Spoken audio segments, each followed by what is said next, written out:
اعوذ باللہ من الشیطان الرجیم، بسم اللہ الرحمن الرحیم۔ شروع کرتا ہوں اللہ کے بابرکت نام کے ساتھ جو دلوں کے حال بہتر جانتا ہے۔ میری طرف سے دیکھتی آنکھوں سنتے کانوں سب کو السلام علیکم ورحمۃ اللہ وبرکاتہ۔ لاکھوں کروڑوں درود و سلام آقا دو عالم خاتم النبیین حضرت محمد مصطفیٰ صلی اللہ علیہ وآلہ وسلم پہ، آپ کی آل پاک پہ، صحابہ کرام پہ، اولیاء کرام پہ، سب پہ درود و سلام کے بعد آج کا میرا موضوع انتہائی اہم ہے۔ میں نے جو 3 مہینے پہلے بتایا تھا، اللہ کی مہربانی سے، اللہ کے کرم سے وہ آج سچ ثابت ہو گیا ہے۔ گنڈا پور کی علی امین گنڈا پور وزیر اعلیٰ کے پی کے کی چھٹی، اس پہ بات ہوگی۔ ان کے خلاف ایک قرارداد پیش ہوئی ہے، منظور ہوئی ہے، وہ کس کے کہنے پہ ہوئی ہے اس پہ بات ہوگی۔ اور چند دنوں کے بعد آپ دیکھیے گا کہ یہی یوٹیوبر، یہی پی ٹی آئی کا میڈیا انتہائی غلیظ گالیاں دے رہا ہوگا علی امین گنڈا پور کو، اور یہ ان سب کو اس وقت پی ٹی آئی کو کنٹرول کون کر رہا ہے اس پہ بات ہوگی، کیونکہ عمران تو جیل کے اندر بند ہے، وہ تو نہیں کنٹرول کر رہا ہے۔ اب پیچھے جو کنٹرول کر رہے ہیں اس پہ بات ہوگی اور تفصیل سے بات ہوگی۔ اور یہ بھی آپ لوگوں کو بتا دوں کہ ان کا تعلق وہ پاکستان میں نہیں ہے، پاکستان سے باہر بیٹھے ہوئے ہیں۔ کس ملک میں بیٹھے ہوئے ہیں تفصیل سے بتاؤں گا۔ سب سے پہلے آپ لوگوں سے بس ایک اپیل ہے کہ دیکھیں، یہ میرے اکیلے کا چینل نہیں ہے، یہ ہم سب کا چینل ہے، یہ پاکستان کے 26 کروڑ عوام کا چینل ہے، یہ آپ سب کا چینل ہے، یہ آپ سب کو حق سچ دکھانے والا چینل ہے۔ تو کوشش کیا کریں کہ ویڈیوز پوری دکھا کریں، سکپ نہ کیا کریں، اور 8 سے 10 سیکنڈ کا اشتہار ہوتا ہے، وہ بھی دیکھ لیا کریں۔ 8-10 سیکنڈ گزرتے ہیں پتہ بھی نہیں چلتا ہے، تو وہی انکم کا ذریعہ ہوتے ہیں، وہ اشتہارات جو چلتے ہیں نا اس کے اندر وہ بھی دیکھ لیا کریں۔ 8-10 سیکنڈ گزرتے ہوئے پتہ بھی نہیں چلتا، آنکھ چپکتے ہوئے ہی گزر جاتے ہیں۔ تو اس کے علاوہ ویڈیوز کو گروپوں میں شیئر بھی کر دیا کریں۔ الحمدللہ یہ واحد چینل ہے جس کو آپریٹ کرنے والا میں ہوں، اور الحمدللہ یہ اللہ نے مجھے اعزاز دیا ہے کہ میں آپ لوگوں تک حق سچ پہنچاؤں، یہ اللہ کا کروڑ بار شکر ہے۔ اور اس کے بعد پھر یہ جتنے بھی اس وقت پاکستان میں یوٹیوبر ہیں ان سب میں عمر کے لحاظ سے الحمدللہ سب سے سینئر ہوں، سب سے زیادہ عمر کا ہوں، اور اس کے علاوہ الحمدللہ پاکستان کا سینئر ترین صحافی ہونے کا اعزاز بھی اللہ پاک نے مجھے دیا ہوا ہے۔ تو اب آپ دیکھ لیں جناب کہ گروپوں میں شیئر بھی کر دیا کریں ویڈیوز کو، اور ویڈیوز کو پوری دیکھا کریں، اور چینل کو بھی سبسکرائب کر دیا کریں، گھنٹی کے بٹن کو آل پہ پش کر دیا کریں۔ اس کا ایک باقاعدہ طریقہ ہے کہ پہلے ویڈیو دیکھا کریں 2-3 منٹ 5 منٹ، اس کے بعد پھر چینل کو سبسکرائب کیا کریں، گھنٹی کے بٹن کو آل پہ پش کر دیا کریں، اور کومنٹس بھی کر دیا کریں، جو بھی بولنا ہو بول دیا کریں۔ اور اس کے بعد دیکھیں جناب، اب آپ آ جائیں، میری تقریباً 2 مہینے سے زیادہ ہی ہو گئے ہیں، 3 مہینے کے قریب ہونے والے ہیں۔ میں نے ایک ویڈیوز کی تھی جس میں نے بتایا تھا، کنفرم یاد نہیں ہے مجھے، روزے کی حالت میں جھوٹ نہیں بولوں گا، لیکن کم از کم 2 مہینے سے اوپر ہی ہو گئے ہیں، اتنا میرے ذہن میں ہے۔ تو اس میں نے بتایا تھا کہ علی امین گنڈا پور کی چھٹی ہو گئی ہے، ابھی عنقریب لایا جائے گا نیا وزیر اعلیٰ، اس کا نام بھی میں نے بتا دیا تھا، تو دوبارہ بتا دوں گا آپ لوگوں کو۔ اس کی ابتدا کیسے ہوئی تھی کہ یہ جب بشرا بی بی گئی تھی نا KPK میں، اس نے جا کے حصہ مانگا کہ جو کمائی ہو رہی ہے اس میں سے مجھے بھی حصہ دو، اور اب ان دونوں کی تو آپس میں بنتی نہیں ہے، نہ گنڈا پور کی بنتی ہے نہ بشرا بی بی کی بنتی ہے آپس میں۔ اور اس کے بعد تیسری بھی پہنچ گئی حلیمہ خان، اس نے کہا جی مجھے بھی حصہ دو۔ اب گنڈا پور اپنے وزیروں کو راضی کرے، مشیروں کو راضی کرے، قومی صوبائی اسمبلی کے ممبران کو راضی کرے یا ان دونوں کو راضی کرے، اس نے دونوں کو ہی جواب دے دیا کہ میں تم دونوں کو حصہ نہیں دے سکتا، صاف جواب دے دیا۔ تو اسی وقت ہی فیصلہ ہو گیا تھا کہ اس کو ہٹا کے تو KPK میں نیا وزیر اعلیٰ لایا جائے گا۔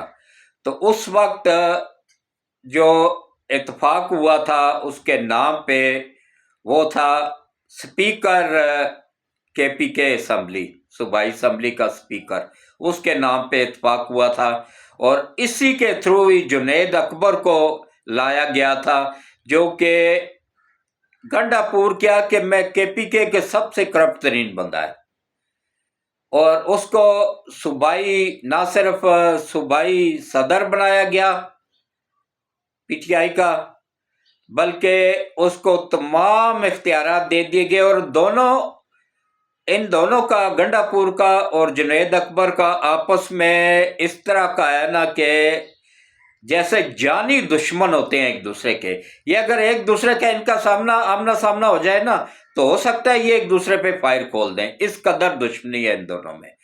تو یہ صرف گنڈا پور کو سبق سکھانے کے لیے اس کو اس سے گنڈا پور سے صوبائی صدارت لے کے اس کو دے دی گئی۔ میں آپ لوگوں کو ایک بات بتا دوں، گنڈا پور میں ہزاروں خوبیاں ہو سکتی ہیں لیکن ہزاروں خامیاں ہو سکتی ہیں، لیکن وہ عمران کا سب سے وفادار ساتھی تھا، ایک وہ اور ایک شیر افضل مروت۔ لیکن عمران خان کی یہ خاصیت ہے کہ یہ وہ سانپ ہے جو ہمیشہ اپنوں کو ہی ڈستا ہے۔ اس نے دیکھے پہلے جسٹس وجیہ الدین جو بنانے والوں میں شامل تھا اس کو ڈسا، پھر جو جہاز بھر کے لایا جہانگیر ترین اس کی حکومت بنوانے کے لیے پیسہ لگایا، سب کچھ کیا، پھر اس کو ڈسا، پھر حلیم خان جس نے بے حساب سرمایہ خرچ کیا تھا اس کو جتوانے کے لیے، ووٹ خریدے تھے، پیسے دیے تھے، پھر اس کو ڈسا۔ اس نے بخشا کسی کو بھی نہیں ہے، حتیٰ کہ نواز شریف کو بھی نہیں بخشا، جس نے شوکت خانم یہ یوتھ قوم کو نہیں پتا کہ لاہور والا پہلا، اس کی تو اوقات ہی نہیں تھی، یہ تو صدقہ خیرات اور قربانی کی کھالیں مانگنے والا بندہ تھا کہ اتنا بڑا اسپتال بنا سکے۔ اس کا وہ بنا تھا اس وقت 92 میں، 92 میں 70 کروڑ کا، اور اس وقت کے 70 کروڑ آج کا 70 ارب لگا لیں، اتنا فرق تھا۔ تو اس وقت 70 کروڑ بھی ایک بلا تھی، نہیں پورے ہو رہے تھے اس کے، پوری دنیا سے اس نے بھیک مانگی پھر بھی نہیں پورے ہوئے۔ تو وہ جو پوری دنیا سے چندہ اکٹھا ہوا ہے نا، اس کا مشینری آئی، بس اینٹ تک ایک نہیں لگی۔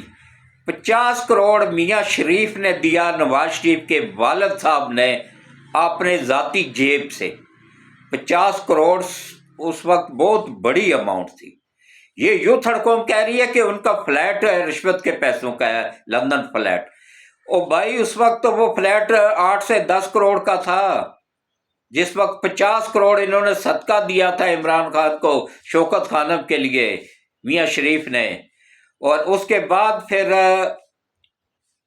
10 کروڑ دیا تھا سرتاج، یہ کیا نام ہے جی، اسحاق ڈار نے، 10 کروڑ اس نے دیا، اور 10 کروڑ سعد رفیق نے دیا تھا، تب جا کے 70 کروڑ یہ پورا ہوا تھا۔ اور سعد رفیق نے اور اسحاق ڈار نے دیا تھا نواز شریف کے والد کے کہنے پہ، انہوں نے کہا تھا کہ بھائی یہ 70 کروڑ اس کو پورا کر کے دینا ہے، 50 میں نے دیا، 10 تم دونوں دے دو، انہوں نے دے دیا تھا۔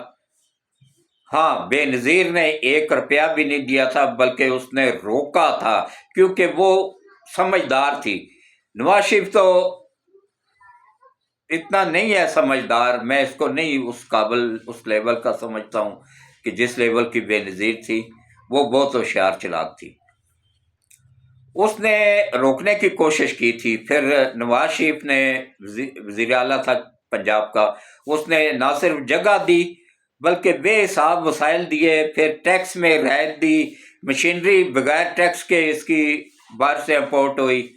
تو اس کے بعد پھر اب دیکھ لیں کہ وہی اسپتال ہی پاکستان میں کرپشن اور بیرونی فنڈنگ کا ذریعہ بنا ہوا ہے۔ یہ عوام کے پیسوں سے بنا ہوا ہے۔ گورنمنٹ آف پاکستان کو چاہیے کہ اس کو فوری طور پہ اپنے قبضے میں، کنٹرول میں لے لے، جیسے وہ یونیورسٹی لی ہے نا، ایسے اس کو بھی لے لیا جائے، تو تاکہ یہ عوام کے لیے استعمال ہو سکے۔ یہاں پہ عمران کا سالہ جو ہے نا، گولڈ سمتھ کا بیٹا، اس کی پورے ورلڈ میں کینسر کی فیکٹریاں ہیں، دوائیاں بنانے والی، کینسر کی دوائیاں بنانے والی۔ ان کو ایک ریسرچ کرنے کے لیے ایک ہاسپٹل کی ضرورت تھی، اس کے لیے انہوں نے یہ ہاسپٹل بنوایا عمران کو کہہ کے، اور وہاں پہ اب تجربات کیے جاتے ہیں۔ کئی لوگ، ہزاروں لوگ مرے ہیں، جھوٹے کی حالت میں ہوں، جھوٹے پہ لعنت ہوتی ہے، روزے کی حالت میں ہوں، جھوٹ نہیں بول رہا ہوں، حقیقت بتا رہا ہوں کہ وہاں تجربات ہوتے ہیں ان میڈیسن کے، جو کہ اس کا سالہ تیار کرتا ہے۔ جو کامیاب ہو جاتی ہے وہ پھر پورے ورلڈ میں سپلائی کر دی جاتی ہے، جو ناکام ہو جاتی ہے، جس کا سائیڈ ایفیکٹ بہت زیادہ آ جاتا ہے، وہ جن پہ آزمائی جاتی ہے ان کی ڈیتھ ہو جاتی ہے، اور یہ اس کو پھر بند کر دیتے ہیں۔ یہ اس طریقے سے ایک تجربہ گاہ بنا ہوا ہے، وہاں پہ جس مریض کو مارنا ہو نا تو وہاں پہ لے جایا کریں۔ یہ بالکل میں آپ کو کنفرم رپورٹ دے رہا ہوں۔ اور جو شوکت خانم کو زکوٰۃ دیتے ہیں نا اسپتال کو، ان کی زکوٰۃ بھی نہیں لگتی ہے، ضائع جاتی ہے۔ سب سے پہلا حق ہے آپ کی زکوٰۃ پہ، آپ کے فطرانے پہ، آپ کے قریبی رشتہ داروں کا۔ دیکھیں اپنے بہن بھائیوں میں سارے امیر نہیں ہوتے ہیں، غریب بھی ہوتے ہیں، ان میں دیکھیں۔ اس کے بعد پھر دیکھیں کہ آپ نے پڑوس میں، پھر دور کے رشتہ داروں میں کوئی نہ کوئی بندہ مل جائے گا، اس کو دیں، ورنہ پھر یہ جو مدارس ہوتے ہیں ان کو دیا کریں، جہاں پہ قرآن پاک کی تعلیم بچوں کو دی جاتی ہے۔ یا پھر یہ جو انڈس ہاسپٹل ہے وہ بھی اچھے کام کر رہا ہے، یہ عیدی والے ہیں، چھیپا والے ہیں، یہ بھی اچھے کام کر رہے ہیں، فلائی کام کر رہے ہیں، ایسے اداروں کو دیں۔ اور بہت سارے اور ادارے ہیں، لیکن پہلا حق ہوتا ہے رشتہ داروں کا، پھر محلے داروں کا، پھر پہلا حق ہوتا ہے بہن بھائیوں کا، پھر رشتہ داروں کا، پھر محلے داروں کا، پڑوسیوں کا، پھر جا کے تو فلاحی اداروں کا۔ ان میں سے جو بہتر لگے اس کو زکوٰۃ بھی دیں، صدقات بھی دیں، خیرات بھی دیں، فطرانہ بھی دیں۔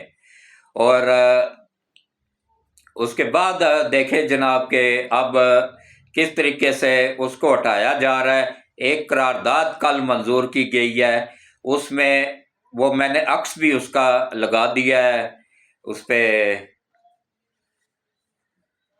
تھمبنیل پہ لگا دیا ہے، دیکھ لیجئے گا، اس کا عکس بھی موجود ہے۔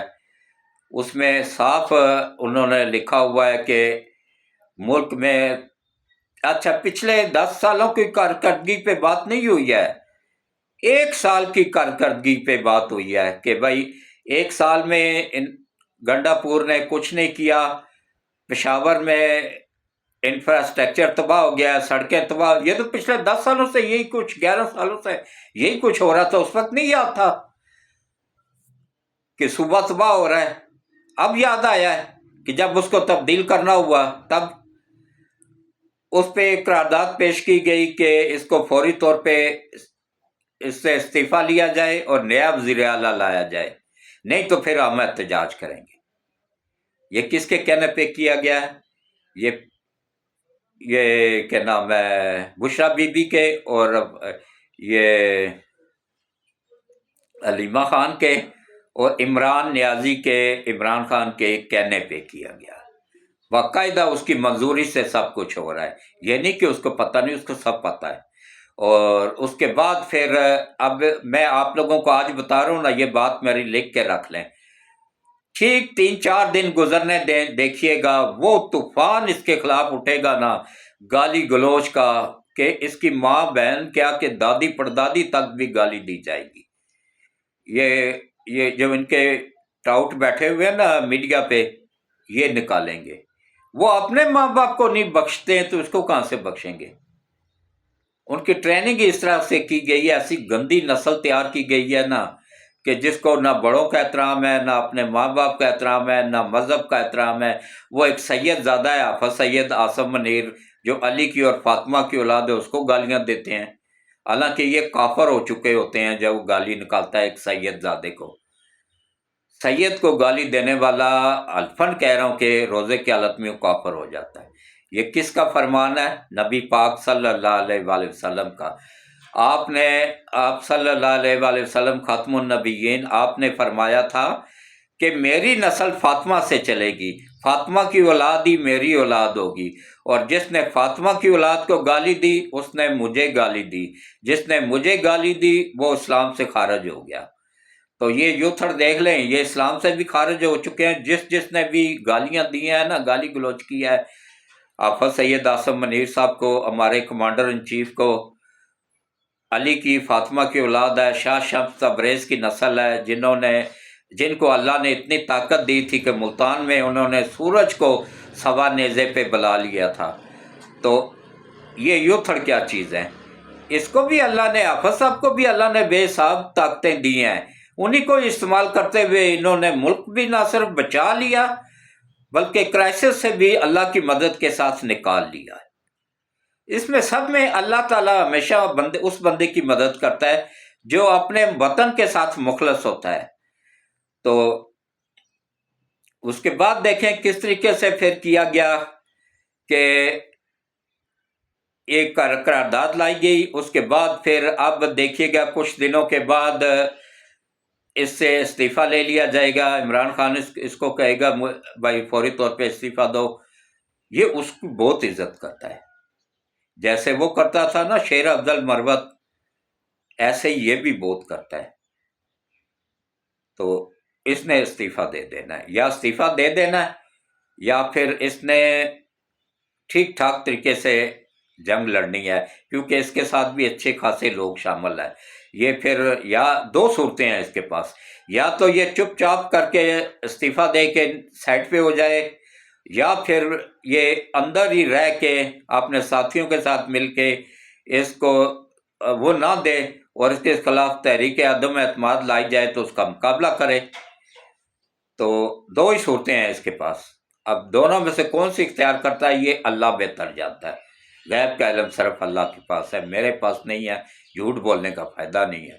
میں کوئی یوٹیوبر نہیں ہوں جو جھوٹ بول کے ویوز حاصل کروں۔ روزانہ وہ ان کو یوتھیوں کو بیوقوف بناتے ہیں، بھائی خان بس نکلنے والا، بس رہا ہونے والا، بس آج ہوا کل ہوا، 2 سال ہونے والے ہیں، نکلا ہے باہر۔ کب تک ان کا جھوٹ سنو گے؟ کب تک جھوٹوں پہ امید لگا کے بیٹھے ہوگے؟ میرے چینل کو دیکھا کرو، یہ میرا چینل آپ لوگوں کو حق سچ اور حقیقت بتاتا ہے۔ وہ باہر آنے کا اس کا دور دور تک کوئی نام و نشان نہیں ہے، وہ نہیں آئے گا باہر انشاءاللہ اللہ کی مدد کے ساتھ۔ ہاں جب اللہ چاہے گا نا تو اس وقت وہ منٹوں میں باہر آ جائے گا۔ وہ اس لیے باہر نہیں آ رہا ہے کہ اس نے کبھی اللہ کو صدق کے دل سے پکارا ہی نہیں ہے۔ وہ کبھی تو ٹرمپ سے امید لگا کے بیٹھا ہوتا ہے، کبھی یہ منصور علی شاہ سے امید لگا کے بیٹھا ہوتا ہے، کبھی یہ اسلام آباد ہائی کورٹ کے ججوں سے امید لگا کے بیٹھا ہوتا ہے۔ بس اسی طرح وہ دنیا داری میں لگا ہوا ہے، آخرت کو بھی بھول گیا ہے۔ اور آخرت کو تو خیر یہ سب بھی جتنے بھی کادیوڑے ہیں نا سب بھول گئے ہیں۔ اگر ان کو آخرت کا پتہ ہوتا تو یہ اس مردود کے پیچھے لگتے جس کو خود پتہ تھا کہ وہ جعلی پیغمبر ہے، اس کے پاس کچھ بھی نہیں تھا۔ اس کی موت کس جگہ پہ ہوئی تھی؟ لیٹرین کے اندر۔ اللہ اپنے پیغمبروں کو ایسی ذلت والی موت نہیں دیتا ہے، نعوذ باللہ۔ تو کوشش کریں کہ قادیوڑوں میں سے بھی جو کوئی اگر آخرت بہتر کرنا چاہتا ہے تو صدق کے دل سے توبہ کرے، دوبارہ ایمان لائے، دوبارہ نکاح کرے۔ اور یوتھیوں میں سے جس نے بھی حافظ سید عاصم منیر کو گالی دی ہے، گالی گلوچ کی ہے، وہ بھی دوبارہ ایمان لائیں، دوبارہ کلمہ پڑھیں، اور دوبارہ اگر شادی شدہ ہے تو نکاح کریں۔ ان کا نکاح بھی ختم ہو چکا ہے، وہ زنا میں ملوث ہیں۔ تو اس کے ساتھ ہی میں اجازت چاہوں گا، اگر میری روزے کی حالت میں ہوں، اگر میری بات کسی بندے کو بری لگی ہو تو معذرت۔ اب کیونکہ سچ ہمیشہ کڑوا ہوتا ہے، جھوٹ میں مٹھاس ضرور ہوتی ہے لیکن اس کا نقصان بہت ہوتا ہے۔ ایک جھوٹ کو چھپانے کے لیے 1000 جھوٹ بولنا پڑ جاتا ہے۔ سچ کا بول بالا ہوتا ہے، کڑوا ضرور ہوتا ہے لیکن سچ سننے کی عادت ڈالیں۔ اس کے ساتھ ہی مجھے اجازت دے دیں، اللہ حافظ۔